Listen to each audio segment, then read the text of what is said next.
Hey guys, I'm Jackie. I'm here to just make a quick follow-up video. I say quick, probably won't be quick. I'll do my best.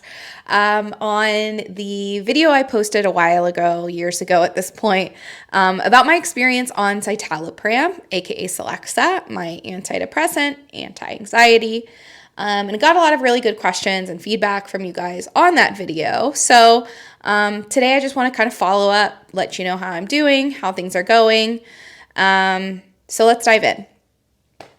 So 2022 was actually a pretty crazy year. I decided to get divorced and, things were going fine on my citalopram as is. But as most of y'all can imagine or may know, divorce is pretty high stress, especially when you are dealing with a shared child.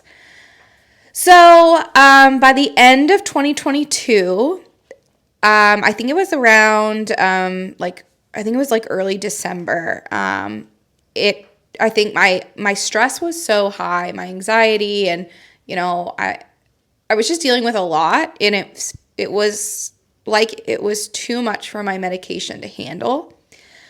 And because of that, it felt like my medication just completely stopped working. And, I was still taking it every day, the same dose, nothing had changed. But it felt like I was right back in the spiral of things. And, I don't want to dive too far into this, but I was suddenly in a really, really bad place. I even went to an emergency room to try to get, some kind of like Xanax or medication because, I wasn't suicidal yet, but I've been there and I know the feeling. And so I was trying to be proactive rather than reactive because, when you're reactive, it's a little late in that case. And nobody could help me. My primary doctor was of no help. But luckily I had a really good support system, made it through. And then in January, I made an appointment with a psychiatrist online. Talkiatry, I think, is what it's called. I might be mispronouncing that. I live in Austin. The psychiatrist lives in Dallas, but he was great. I felt really heard.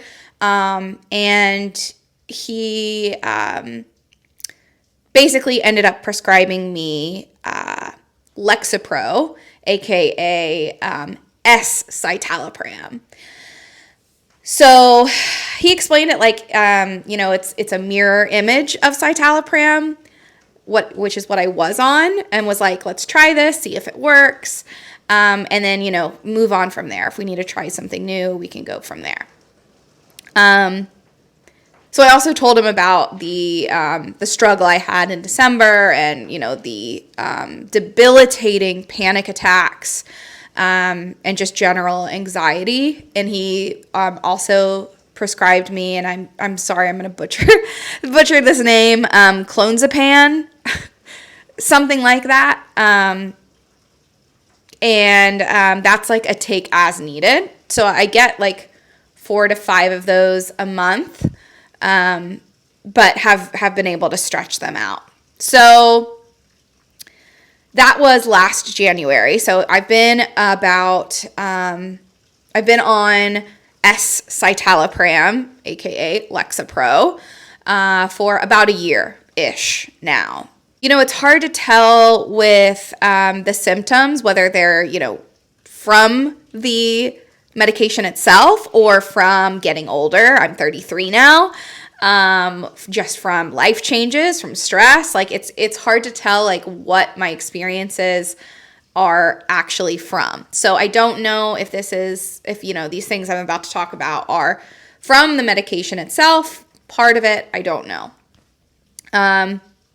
I will say my mental health, after maybe a month, I felt almost back to my normal self. In a couple of months, I felt a lot better. And my mental health has never felt better, actually, at this point. This is the strongest, most resilient, most at peace, most in control that I've probably ever felt in my life. And that's not just because of the medication. The medication has saved my life for sure. But I've been going to therapy for probably 3 to 4 years now, almost once a week, which I completely acknowledge is a privilege because therapy is expensive. And it's hard. It is exhausting. I am like so drained at the end of a therapy session, but that paired with a medication, also working together with being more mindful in general in life, trying to be more present, reducing my screen time. That is nowhere near perfect, but I'm trying to reduce it and be more mindful. Also just being mindful of like who I follow, what kind of accounts, how they make me feel, the people I surround myself with, and making sure that I, like me personally, I feel so much better having a lot of alone time, downtime, quiet time away from stimulation. And there's been so many other things, journaling and just doing all sorts of wellness stuff, which I'm happy to share. I've been to Miraval Resort a few times here in Austin. Again, that is a major privilege because that is not cheap.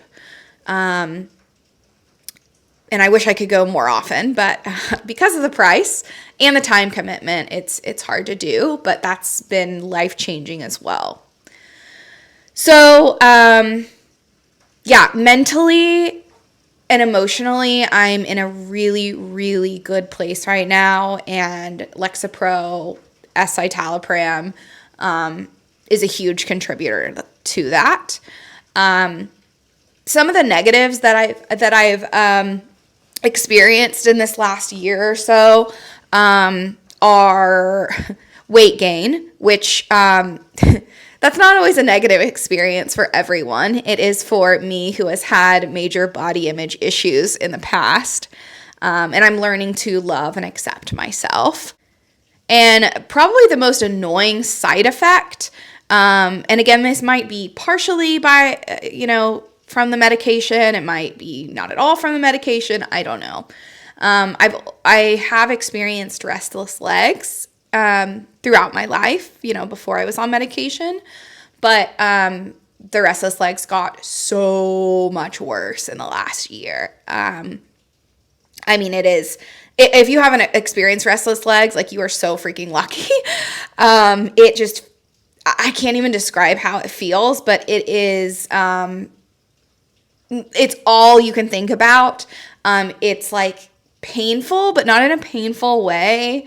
I'm doing a terrible job of explaining it, but it usually happens when I'm either driving for a long time, on a long plane ride. I actually flew to Amsterdam for work last year, and it was like a 10, 11-hour flight, and my restless legs were like, it was the most miserable thing ever, mostly because of the restless legs. But I deal with them every single night when I'm trying to fall asleep as well. Luckily, my therapist told me about magnesium, and I think it's like Nature's Best is the one that I've been taking. I take 2 capsules of magnesium before I go to bed every night, and that has made a really big difference, and like, I'm able to fall asleep and I'm not woken up by my restless legs most nights. So at least that's nice to have. And there's been a lot of changes in my life. I got officially divorced finally. I bought my own house with me and my son. And just like moving in general, changes in my life have not been easy, and medication has made those things much easier to manage. So I feel like I said this in one of my first videos. I don't want to be on the medication forever, mostly just because of the side effects and probably lack of research. Maybe I just haven't done enough research. I don't know. I also don't love having to rely on medication, but if it's saving my life, then I'm not going to not take it. So for now, this is great. It's what I need. It's not for everyone. Every medication is different. It also changes. I hope that this shows even if something works for a little while, it's not going to last forever.